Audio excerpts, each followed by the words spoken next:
Every so often, a human life unravels in a manner so intense, so bewildering, that ordinary explanations fail. What many call weakness, failure, or self-destruction may actually be the earliest signal of a deeper summons. Within cravings that refuse to quiet themselves, within obsessions that circle endlessly, there exists a strange language, an inner vocabulary that few people ever learn to interpret. I came to believe that such turmoil is not merely psychological distress. It is a spiritual conversation disguised as compulsion. Those who feel this internal storm are not random sufferers. They are individuals marked by an invisible call, pulled toward realities that exceed everyday existence. While the world points fingers and assigns blame, something far older stirs beneath the surface. The ceaseless urge, the rising tension, the shame that follows, the exhausting cycle of collapse and renewal, these motions form a pattern. And patterns, especially painful ones, rarely appear without purpose. Most individuals can indulge in pleasures without being consumed by them. They can taste excitement, desire, or intoxication and walk away unaffected. But others cannot. The ones who cannot detach are often the ones wrestling with a hunger that nothing in the visible world can satisfy. This hunger is not accidental. It is ancient, woven into the very core of their being. It pulls them toward an unseen dimension, though they rarely recognize it. Instead, they chase temporary relief, convinced they lack control, unaware that the urge itself carries meaning. Addiction, in this understanding, becomes less of a curse and more of a summons. Not a pleasant one, not a gentle one, but a summons nonetheless. Something within is attempting to awaken, to speak, to rise.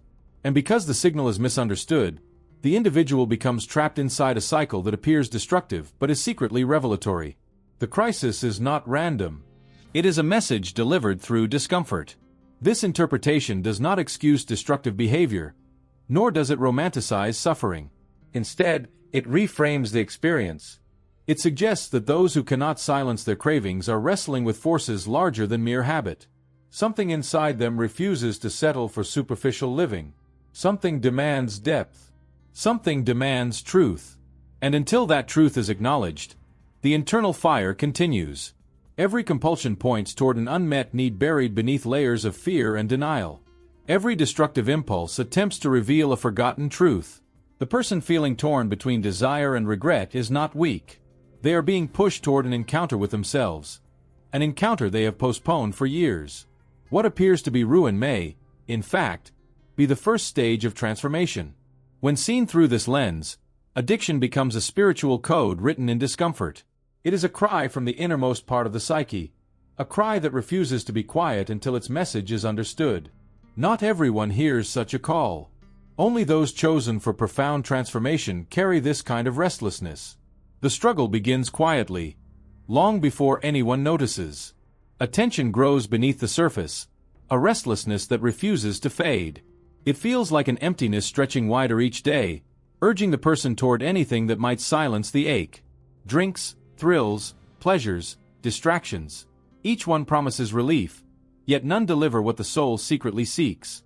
Instead, the void expands, swallowing every attempt to fill it.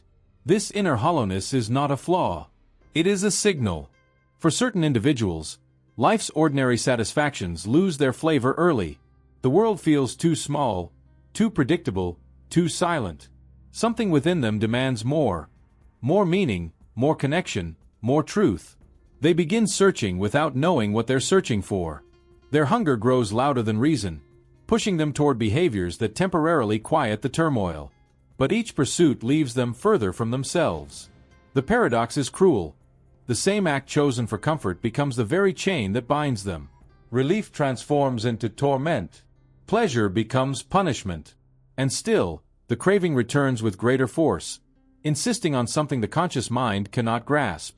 The cycle continues not because the person lacks strength, but because the signal has not yet been interpreted. Many outsiders assume that addiction stems from moral failure or lack of discipline. Yet those trapped within it know the truth is far more complicated. They sense an unseen weight pressing against their spirit. They feel an overwhelming pull toward depths that others never touch.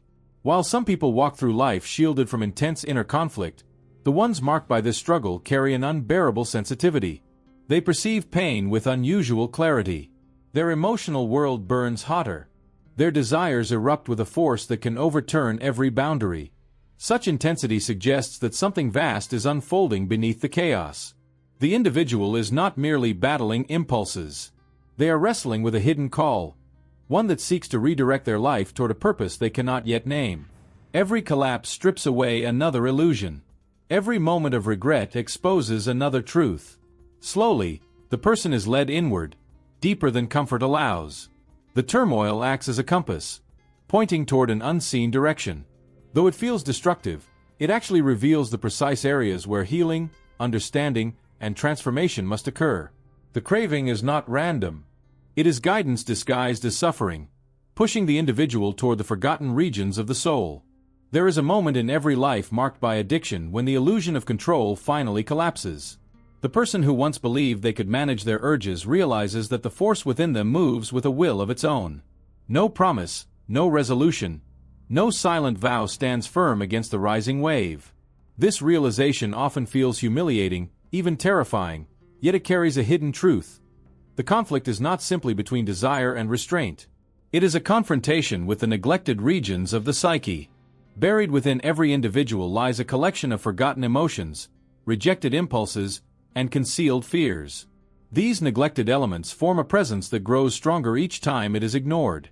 Over years, this unseen part develops a voice, a personality, and a direction of its own. It waits for the moment when the conscious mind becomes exhausted, then rises through cravings, urges, and impulses that seem to appear from nowhere. What feels like self-betrayal is actually the psyche demanding acknowledgment. Addiction exposes this internal divide with brutal clarity. The conflict between longing and regret, indulgence and restraint, is the external expression of a deeper separation within the self. One part struggles to maintain order. Another battles to express truths long buried. The inner war grows so fierce that the individual believes they are being torn apart. Yet the real struggle is a request for unity. This hidden realm, the collection of everything the person avoids, holds tremendous influence. It knows the fears buried under pride, the grief ignored beneath busyness, the insecurities hidden behind confidence. It carries the memories never processed, the wounds never soothed, the desires never admitted. And because it has been refused entry into consciousness, it communicates through compulsion. Every craving becomes its messenger. For many, this revelation arrives only after countless collapses. Each downward spiral strips away another mask, exposing fragments of truth that the individual avoided for years. They begin to realize that the urges pulling them toward destructive behaviors are not trying to ruin them entirely. They are trying to reveal what has been suppressed. The internal division can no longer be maintained. Those who experience this turmoil are not fragile. They possess a depth of emotion and perception that makes avoidance impossible. They feel their inner world with such intensity that anything unaddressed grows unbearable. While others can silence discomfort through distraction, these individuals carry a sensitivity that penetrates every layer of their lives. Their emotions rise like tides, unstoppable and demanding. And addiction becomes the outlet through which this internal flood finds expression. But the same force that drives them toward escape also carries the potential for profound transformation. Once they begin to listen to the meanings encoded within their compulsions, they uncover insights that ordinary experiences cannot provide. The behaviors that once seemed purely destructive reveal themselves as signals pointing toward unresolved pain, unexplored desires, and forgotten truths. The very turmoil that once threatened to destroy them becomes the doorway to self-knowledge. Addiction, in this sense, becomes a summons to healing. Not through resistance, but through understanding. Not through suppression, but through integration. The struggle is not merely about substances or behaviors. It is about reconciling the neglected layers of the soul with a conscious identity that longs for freedom. The conflict that once felt like a punishment gradually reveals its purpose. The internal pressure, the cravings that erupted without warning, the collapses that shattered pride, all of it was guiding the individual toward a deeper encounter with their own essence. What once appeared as chaos becomes the very force that shapes clarity. The turmoil strips away illusions, leaving only what is real. And in that raw state, the person finally hears the quiet voice beneath the noise, the voice that has been calling them since the beginning. The very hunger that brought them to their knees becomes the signal that directs them home. Every moment of despair becomes a step toward authenticity. Each painful revelation becomes a doorway into strength. Nothing was wasted. Nothing was meaningless. What seemed like destruction was the slow unveiling of the self that had been hidden beneath fear, denial, and silence. This is why some lives burn hotter than others. This is why certain souls cannot settle, cannot numb themselves forever, cannot escape the call that echoes through their suffering. What feels like breaking is often the beginning of becoming. If this message resonated with you, subscribe to the channel, like the video, and share your own reflection or experience connected to this theme.